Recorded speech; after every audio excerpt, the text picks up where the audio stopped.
तो दे रखा है आपको जुपिटर है और सन है, इसका मास आपको दे रखा है m1 = 1.9 × 10⁻27 kg और इसके बीच का मास m2 = 9.3 × 10⁻30 kg।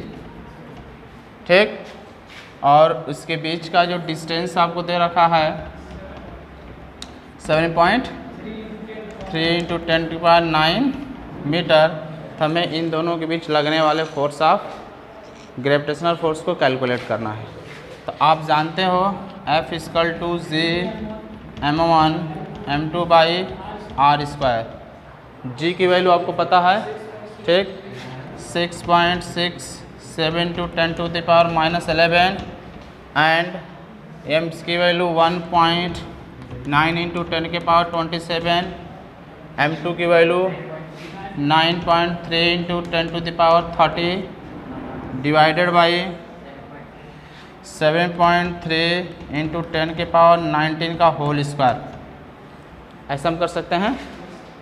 आगे क्या लिखेंगे हम 6.67 × 1.9 × 9.3 एक साथ लिख लेते हैं, इंटू क्या होगा 30 और 27 कितना होगा 57 और 11 जाएगा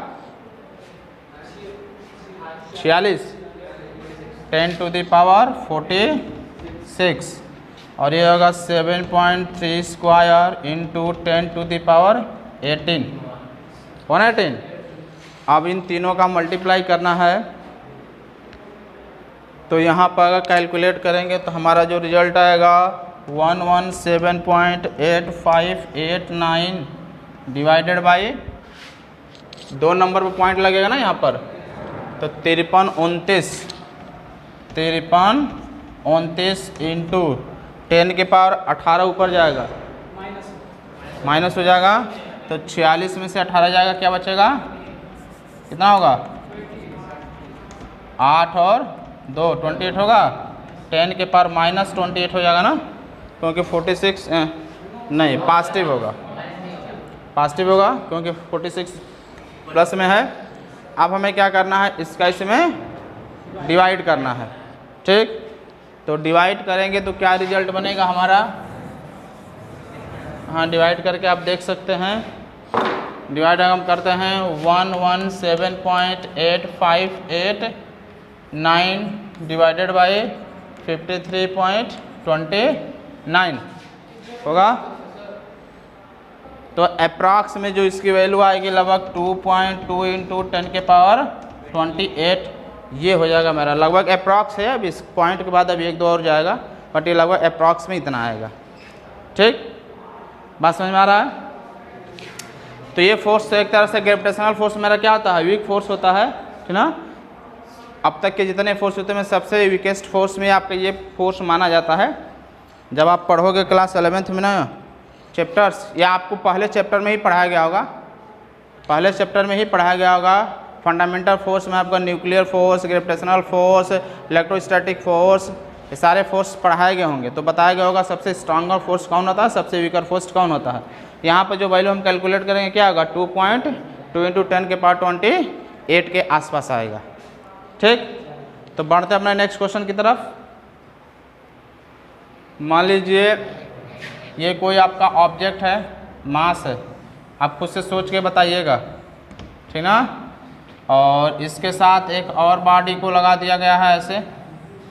ठीक, इसका सेंटर मान लीजिए x है और इसका भी सेंटर मान लीजिए x है, सेंटर नहीं रेडियस। ठीक, इसका मास क्या है मेरा m और m दोनों आपको क्या है सेम है। तो two body have the same mass, क्या है मास कितना है दोनों का सेम है। साथ ही साथ रेडियस क्या है, रेडियस भी कितना है सेम है, क्या x के बराबर, और ये कितना है m के बराबर, ठीक ना। तो दोनों के बीच लगने वाला जो फोर्स होगा आप बताइएगा कौन सा होगा, r² होगा, दूसरा क्या होगा आर के पावर 4, तीसरा 1/r², और चौथा 1/r के पावर 4। इसमें से कौन सा ऑप्शन सही होगा, सोच कर बताइएगा। चूँकि एक चीज़ और इसमें जान लीजिए कि दोनों मास क्या है, आइडेंटिकल है। आइडेंटिकल जो है बॉडी है, आइडेंटिकल बॉडी का मतलब कि मास सेम होगा और एक ही मटेरियल से दोनों बना हुआ है। ठीक, तो ये कौन सा ऑप्शन इसमें आपका सही होगा आपको बताना है। बताना है कि फोर्स जो लगेगा इन दोनों के बीच वो किसके डायरेक्टली प्रोपोर्शनल होगा। Force is directly proportional to what, आपको बताना है कि इन दोनों के बीच लगने वाला फोर्स डायरेक्टली प्रोपोर्शनल होगा, उसमें से कौन सा ऑप्शन सही होगा ये आपको सेलेक्ट करना है यहाँ पर। चूँकि इन दोनों का मास क्या है, आपस में इक्वल है, मास बराबर है दोनों का, दोनों एक ही मटेरियल से बना होगा, तो अगर एक की डेंसिटी रो होगा तो दूसरे की डेंसिटी भी क्या हो जाएगी, रो होगा। ठीक, बात समझ में आ रहा है। तो अब हम निकालेंगे मास क्या होगा, मास की वैल्यू। मास इक्वल टू क्या होता है, आपको पता है, डेंसिटी इक्वल टू 9th में पढ़ाया गया था, क्या, density equal to mass by volume होता है। तो अगर हम यहाँ से मास निकालेंगे तो क्या हो जाएगा, डेंसिटी इंटू वॉल्यूम होगा।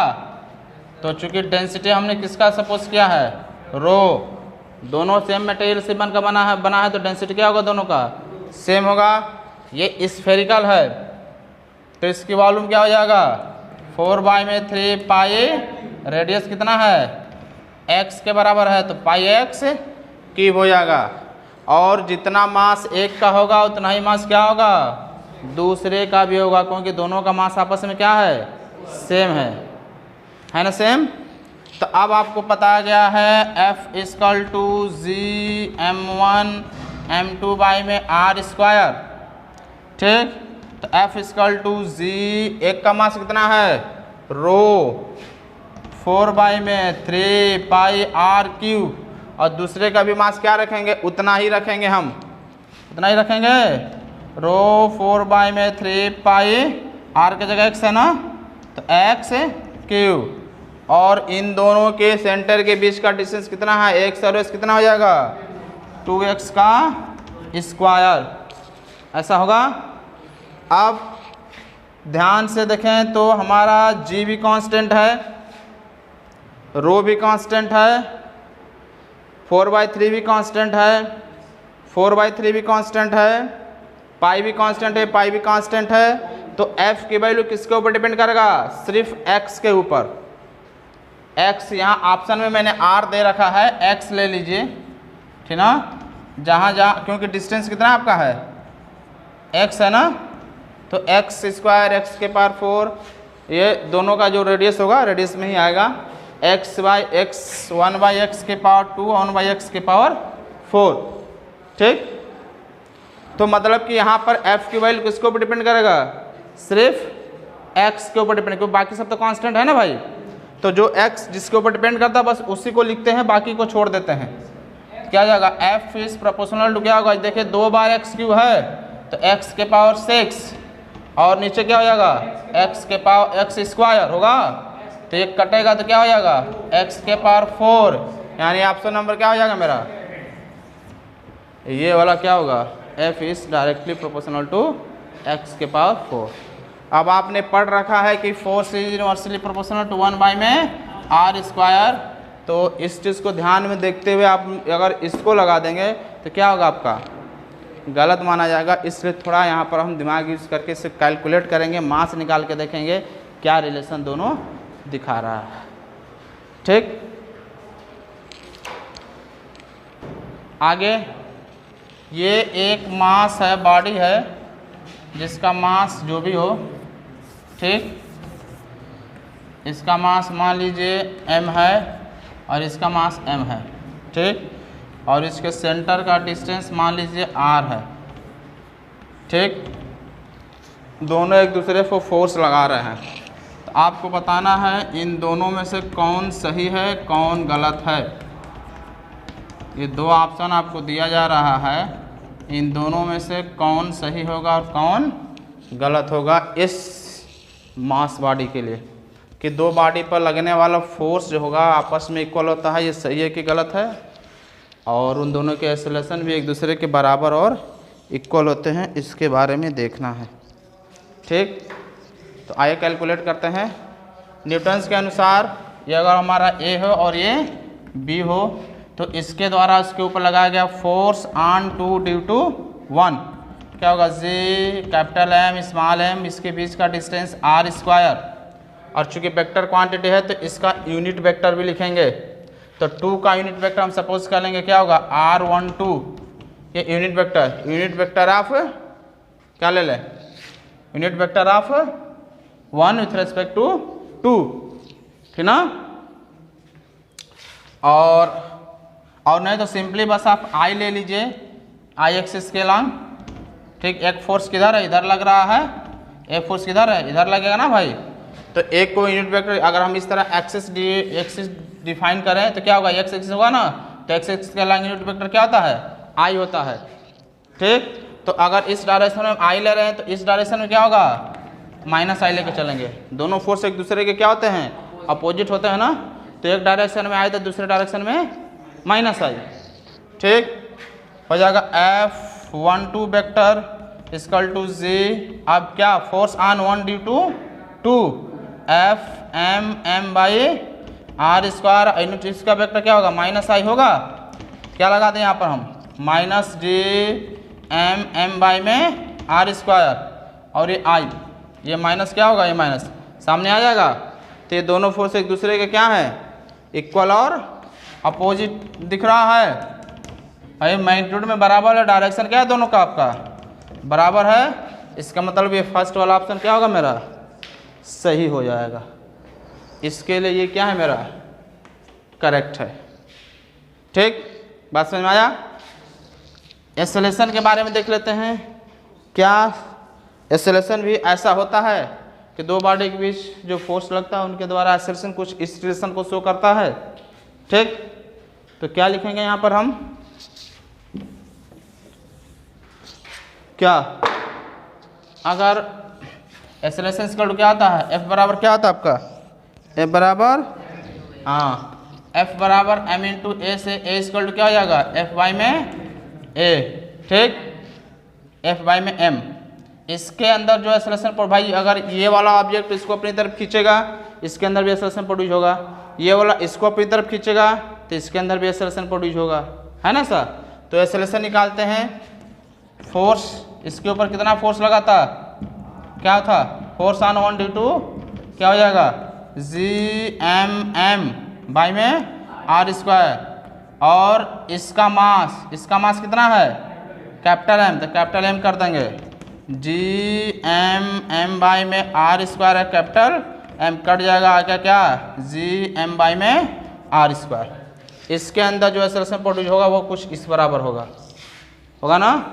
उसके अंदर एक्सेलरेशन निकालते हैं, ए एक्सेलरेशन ऑन 1 ड्यू टू 2, ठीक, एक्सेलरेशन ऑन 2 ड्यू टू 1 क्या हो जाएगा, मास फोर्स उसके अंदर कितना हो जाएगा, जी एम बाई में आर। फोर्स तो दोनों पर सेम ही लग रहा है ना, आप देख रहे हो फोर्स दोनों पर सेम ही लग रहा है ना। इसके ऊपर भी उतना ही फोर्स लगेगा, इसके ऊपर भी उतना ही फोर्स लगेगा, फोर्स में अंतर नहीं होगा, अंतर सिर्फ मास में है दोनों का।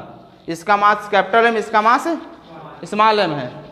ठीक, तो क्या हो जाएगा आपका, एम हो जाएगा, उसका मास निकालेंगे उसके अंदर एक्सेलरेशन निकालेंगे तो उसका मास, इसका एक्सेलरेशन निकालेंगे तो इसका मास।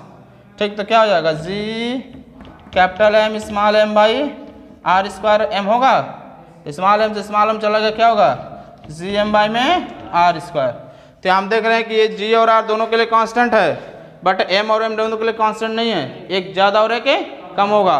तो एक ज़्यादा और एक कम होगा तो एक्सेलरेशन भी क्या होगा, दूसरे के ज़्यादा कम हो सकते हैं, एक बराबर नहीं होगा। इसलिए ये जो हमारा होगा वो क्या होगा, इनकरेक्ट हो जाएगा कि अगर दो बॉडी के बीच जो फोर्स लगता है तो उसका इस भ्रम में मत रहिएगा कि उन दोनों के बीच लगने वाला एक्सेलरेशन भी क्या होगा, आपस में इक्वल और सेम होगा, बट फोर्स दोनों का क्या हो सकता है, आपस में इक्वल हो सकता है। बात समझ में आ रहा है। ठीक, तो बस इतना ही रहने देते हैं, फिर हम मिलते हैं कल।